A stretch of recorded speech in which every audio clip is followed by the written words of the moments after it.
My name is Eva, and I am 21 years old living in the sprawling and sun-drenched city of Los Angeles, California. To understand my story, you have to understand what it feels like to live in this city when you are young and broke, and just trying to make something of yourself. Los Angeles is a place of bright lights and big dreams, but for someone like me who was attending the local junior college, it mostly felt like a lot of traffic and very expensive rent. I worked as a student employee in the administration building of my college, which was a job that felt boring at the time, but ended up giving me more power than I ever could have imagined. I spent my days filing papers and sitting behind a heavy oak desk and navigating the clunky old computer systems that the school used to track every single student. I had access to everything from home addresses to social security numbers to the specific classes people were taking. I was a quiet girl who kept my head down and did my work, but I was also very observant. I lived in a small apartment with my girlfriend, who I will call Lucy. We had moved in together to save money because the cost of living in California is truly ridiculous. Our apartment was small and the walls were thin, but it was our sanctuary. One evening, Lucy told me that she had invited a girl named Sarah over for a game night. Sarah was in one of Lucy's classes and they had become fast friends. When Sarah walked through the door, I realized that I actually knew her from high school. We had not been best friends back then, but we had shared a few classes and always got along well enough. Seeing her again was a nice surprise, and the night was a huge success. We played board games and ate cheap pizza and laughed until our sides ached. Sarah started coming over all the time after that. She became a permanent fixture in our lives. She was kind and bubbly, and she always brought a sense of energy to our little apartment. After a while, she started bringing her boyfriend, whose name was Jay. Right from the start, something felt off about him.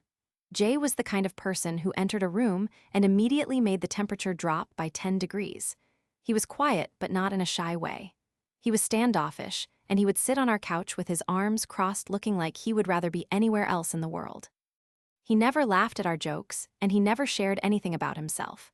We invited him because we wanted to be polite to Sarah, but every time he showed up, it felt like the air was being sucked out of the room. He only came over a few times before he started making excuses to stay home, which honestly was a relief to all of us. But then things took a dark turn. One Tuesday night the phone rang, and it was Sarah. She was hysterical and crying so hard she could barely breathe. Lucy put her on speakerphone, and we listened as Sarah explained that Jay had completely lost his mind. He had become obsessed with the idea that Sarah was cheating on him because she was spending so much time at our apartment. He accused her of all sorts of horrible things and called her names that I do not even want to repeat.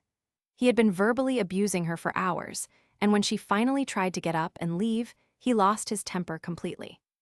He shoved her with so much force that she flew backward and tripped over their coffee table. She fell hard and ended up with a massive purple and blue bruise that covered her lower back and her hip. Lucy went over to help her, and when she came back, she told me that the bruise was the size of a dinner plate. Sarah was terrified, but she was also making excuses for him.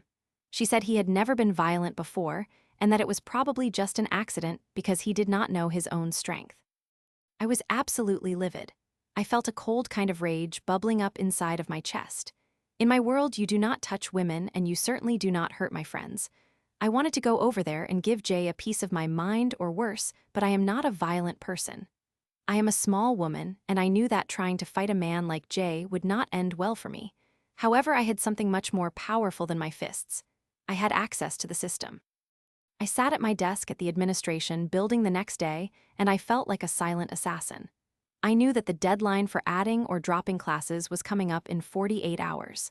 This was the final day that a student could change their schedule without getting a failing grade or having to pay a massive penalty. I pulled up the search bar on my computer and typed in Jay's full name. There he was. I saw his student identification number and his entire history with the school. I saw his address and his phone number, and most importantly, I saw his current class schedule. As I looked at his file, I noticed something very important. Jay was an international student attending the college on a specific type of student visa. According to the federal laws for international students, he had to be enrolled in at least 12 units of classes to maintain his legal status in the United States. If he dropped below that number, he would be considered out of status and he could be deported. This was the piece of information that changed everything. I knew exactly what I had to do. I waited until the very last day of the add and drop period. I went into the office early before my boss arrived. The office was quiet and smelled like old coffee and floor wax. I sat down at the computer and used my administrative override to access Jay's enrollment screen. With a few clicks of the mouse, I began to dismantle his life. I dropped every single one of his academic classes. I dropped his English class and his math class and his history class. Suddenly, he went from being a full-time student to having 0 units. But I did not stop there. I knew that if I just dropped his classes, he might be able to talk his way back in or find a way to fix it if he noticed early enough. I needed to make sure he was stuck. I started searching for classes that had very high lab fees or equipment costs. I found a specialized photography class that required a $500 equipment deposit. I added him to that. I found a nursing clinical that had a $300 lab fee. I added him to that too. I added a ceramics class with a massive clay fee and a scuba diving class that required a huge insurance payment. By the time I was finished, Jay was technically enrolled in a bunch of random classes he didn't want, but more importantly, he owed the school nearly $2,000 in immediate fees. At our college, if you owed any money to the institution, your account was automatically frozen. You could not see your grades, and you could not change your schedule, and you could not get your transcripts. You were essentially locked out of the system until the debt was paid in full. I knew that Jay did not have $2,000 lying around. He was a student living on a tight budget, just like the rest of us. I logged out of the system and felt a sense of calm that I had never experienced before. I did not tell Lucy what I had done, and I certainly did not tell Sarah. I wanted there to be no paper trail and no way for this to be traced back to me. I just went back to filing my papers and answering the phones like nothing had happened. A few days later, Sarah came over to our apartment, and she looked confused. She told us that she had gone to her English class that morning, which was the one class she still shared with Jay. She said she was terrified to see him because she had officially broken up with him the day after the incident with the coffee table. She had been shaking as she walked into the room, expecting him to be sitting in his usual spot in the back corner. When she got there, the room was packed. Apparently, several students had been on the waiting list for that specific English professor because he was very popular. When the professor started calling the roll, he got to the end of the list, and Jay's name was not on it. Jay was sitting there looking arrogant as usual until the professor told him that he was not on the official roster. Jay tried to argue and said that he had been in the class for weeks, but the professor held up the printed sheet of paper and said that the system showed he was not enrolled. There was a student standing against the wall who had been on the waiting list, and because there was now an open spot, the professor gave that seat to the new student. Jay was forced to gather his things and walk out of the room in front of everyone. Sarah said he looked bright red and completely humiliated. She told us she never saw him on campus again after that day. I sat there listening to her story and sipping my tea, and I felt a deep sense of satisfaction. I knew exactly why he wasn't on that list. I had not only removed him from the class, but I had ensured that his spot was immediately filled by someone else, so he could not just crawl back in. I later did a little bit of digging in the system about a month later just to see what had happened. I saw that his account was still flagged for the unpaid fees I had added. Because he had not been enrolled in the required 12 units, his international student advisor had been notified by the automated system. His visa status was marked as terminated. I do not know for sure if he was sent back to his home country, but I do know that he was no longer allowed to step foot on our campus. He had lost his education and his legal right to stay in Los Angeles and his pride all in one afternoon. Some people might say that what I did was too harsh. They might say that messing with someone's legal status and their future is a step too far. But when I think about the bruise on Sarah's back and the way she was shaking when she talked about him, I do not feel a single ounce of regret. Jay was a bully and a predator who thought he could hurt people without any consequences. He thought he was powerful because he was bigger and stronger than the women in his life. He didn't realize that a 21-year-old girl with a keyboard and a little bit of knowledge could be much more dangerous than he ever was. Eventually, Lucy and I broke up and we moved out of that small apartment. I lost touch with Sarah as the years went by, but I will always carry that memory with me. It taught me that the systems we live in can be used for good or for bad, and that sometimes justice doesn't come from a courtroom or a police officer. Sometimes justice comes from a student worker in a quiet office in Los Angeles who decides that enough is enough. I still work in administration today, although I work for a much larger company now. I have much more responsibility and much more access to sensitive information. I always make sure to use my power for the right reasons, but I never forget the lesson I learned at that junior college. If you hurt the people I care about, I will find a way to make sure you regret it. You might not see it coming, and you might not know it was me, but you will feel the impact of your actions eventually. The city of Los Angeles is still as bright and busy as ever, and every time I drive past that old community college, I can't help but smile a little bit to myself. I wonder where Jay is now, and if he ever figured out how his entire life fell apart in the span of a single morning. Probably not. He likely thinks it was just a glitch in the computer or a streak of bad luck. He will never know that it was Eva, the quiet girl from the game nights, who took everything away from him. And that is exactly how I want it to be. The best kind of revenge is the kind that leaves the victim wondering how they could have been so foolish to think they were untouchable. I spent a lot of time thinking about the ethics of what I did back then, especially as I got older and understood the world a bit more. But the more I thought about it, the more I realized that people like Jay rely on the silence and the fear of their victims to keep doing what they do. He thought Sarah would be too scared to tell anyone, and he thought that if she did tell someone like me, there would be nothing we could do. He underestimated the power of friendship and the power of a woman who has had enough of seeing people get hurt. My life in Los Angeles has changed a lot since those days. I graduated from that college and moved on to a university and eventually started my career. I have a nice apartment now with windows that actually shut and an air conditioner that doesn't sound like it is dying. But the core of who I am is still that same girl. I am still the person who will stand up for my friends, no matter what the cost. I remember the feeling of typing those keys and the way the green light of the computer screen reflected in my eyes. It was a moment of pure clarity. I wasn't doing it for fun, and I wasn't doing it because I am a mean person. I was doing it because the world needs a balance.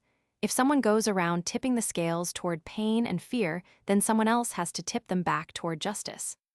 Sarah is out there somewhere, probably living a life free of fear, and I like to think that I played a small part in making that possible. She didn't have to look over her shoulder on campus anymore, and she didn't have to worry about running into the man who had laid hands on her in anger. That peace of mind is worth more than any tuition fee or visa status. The bureaucracy of the school system is a giant machine, and I just learned how to move the gears in a way that served a better purpose. Sometimes the rules are not enough to protect people, and that is when you have to get creative. My advice to anyone who finds themselves in a situation like mine is to look for the leverage. Everyone has a weakness, and every bully has a foundation that can be pulled out from under them if you know where to look. For Jay, it was his education and his right to be in this country. He threw those things away the moment he decided to become an abuser. I just accelerated the process of him losing them. It is a long way from that small office in the administration building to where I am today, but the lessons of Los Angeles stay with you. It is a city that can be very cold and very lonely if you do not have friends to look out for you. We were just a group of kids trying to get through school and navigate the complexities of relationships and life. We didn't have much, but we had each other. And when Jay threatened that he threatened the only thing we had. He learned the hard way that you should never mess with someone's support system, especially not when one of those people has the keys to the kingdom. I remember the final look at his file before I closed the tab for the last time. It was a feeling of closing a book on a very dark chapter. I didn't need to see the fallout with my own eyes to know it was done. The system is designed to be efficient, and it is designed to be unforgiving to those who do not follow the rules.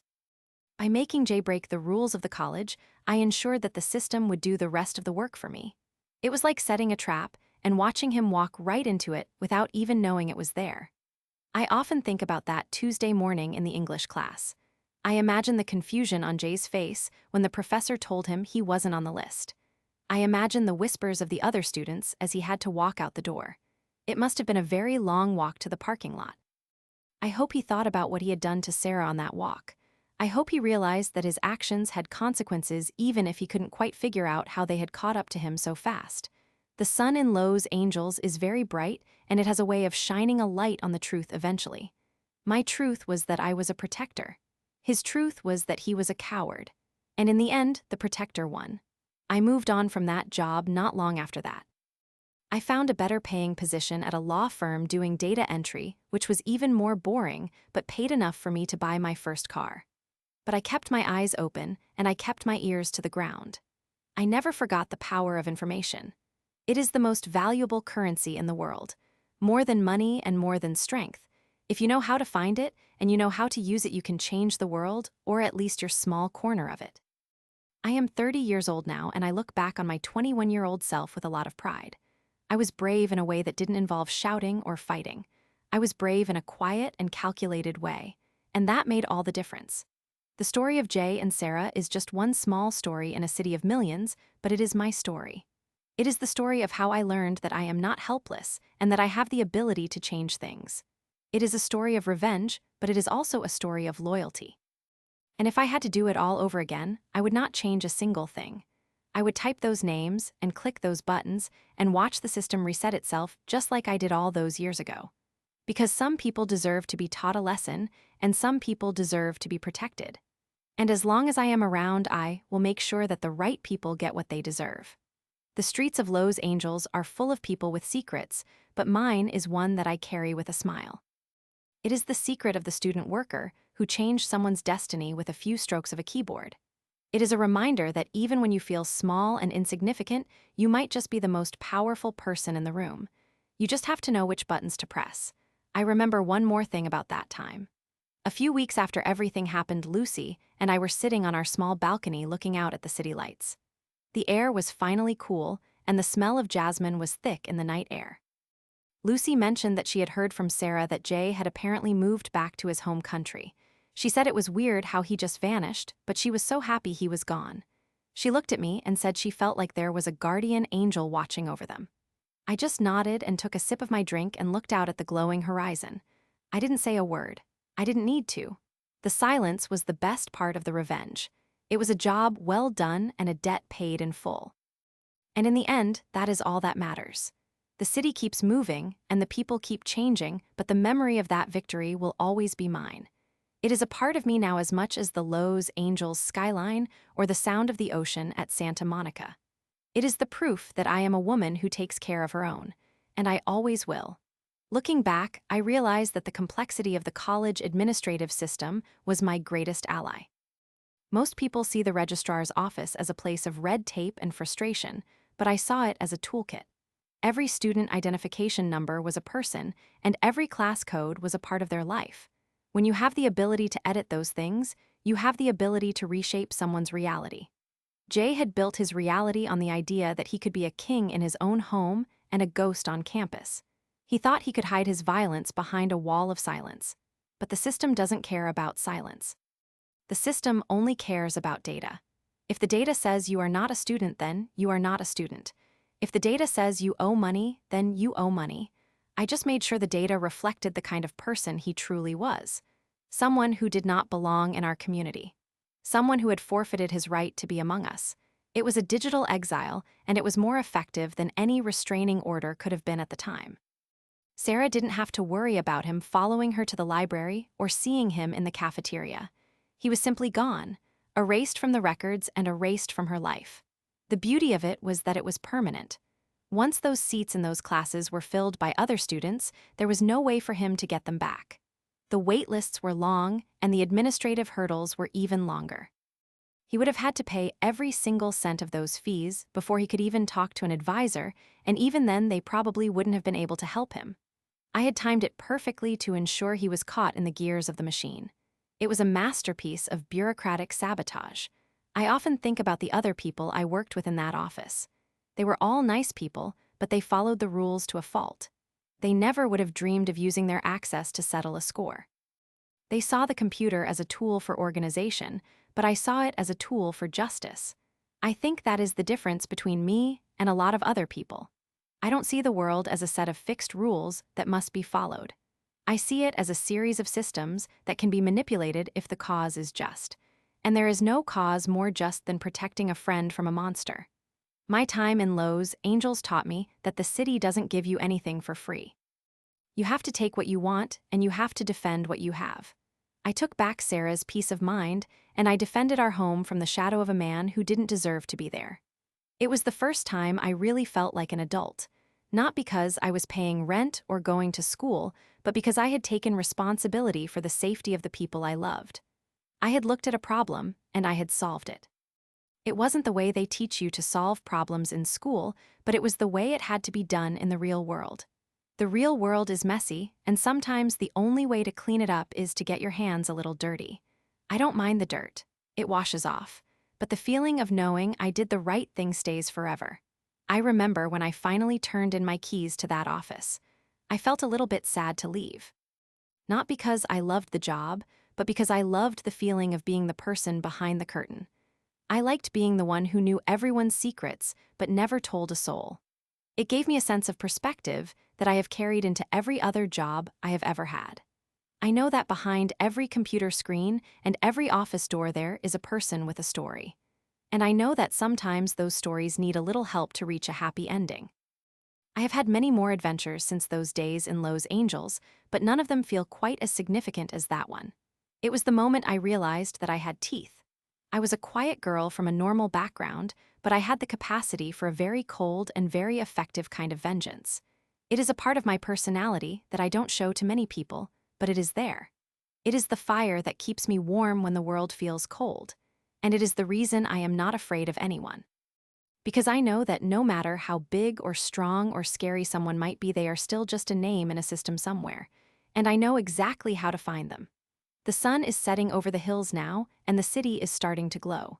It is a beautiful place, even with all its flaws, and I am proud to be a part of it. I am proud of the life I have built, and I am proud of the choices I have made. Most of all, I am proud of that 21-year-old girl who decided to be a hero in the most unconventional way possible. She saved a friend, and she destroyed a villain, and she did it all without ever leaving her desk. That is the power of a woman with a plan.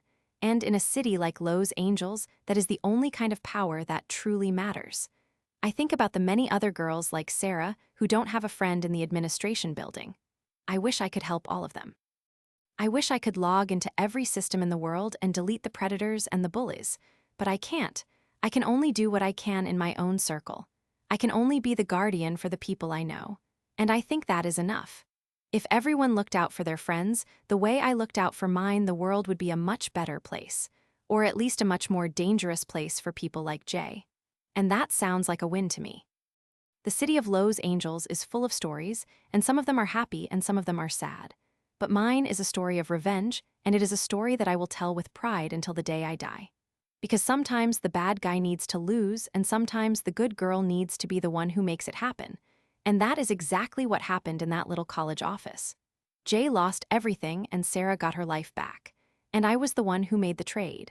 It was the best deal I ever made. I remember the last time I saw Jay. It was actually before the Tuesday class incident. I was walking across the quad and I saw him sitting on a bench looking at his phone. He looked so normal. He looked like just another student trying to get through his day. He didn't look like someone who would shove a woman over a table. He didn't look like a monster. And that is the scariest thing about people like him. They look just like everyone else, but I knew the truth. I knew what was hiding behind that calm face, and I knew that in just a few days his entire world was going to come crashing down. I felt a surge of adrenaline as I walked past him. I didn't look at him and I didn't say a word. I just kept walking. But I had a secret smile on my face. I knew something he didn't know. I knew that his time was up. It was a feeling of total control. It was the feeling of being the one who decides. And it was wonderful. I think that is why people tell these stories, because it feels good to see the underdog win.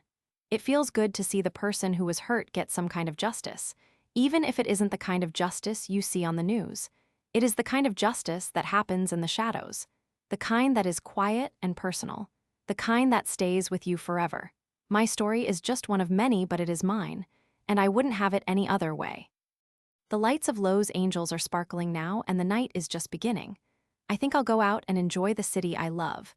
I'll breathe in the air and listen to the sounds of the traffic and the music, and I'll know that I am safe, and that my friends are safe, and that somewhere out there Jay is still wondering what went wrong.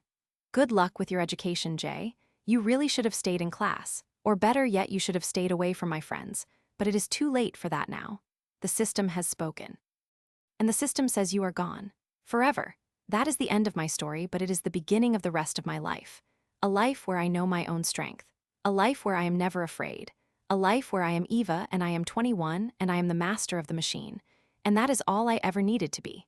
Los Angeles has a funny way of making you feel like a star, even if you are just a girl at a desk. And for one day, I was the biggest star in the city. I was the one who made the magic happen. I was the one who saved the day. And I did it all without a single drop of blood. Just a few clicks of a mouse and a whole lot of courage. That is my revenge. And it is the sweetest thing I have ever tasted.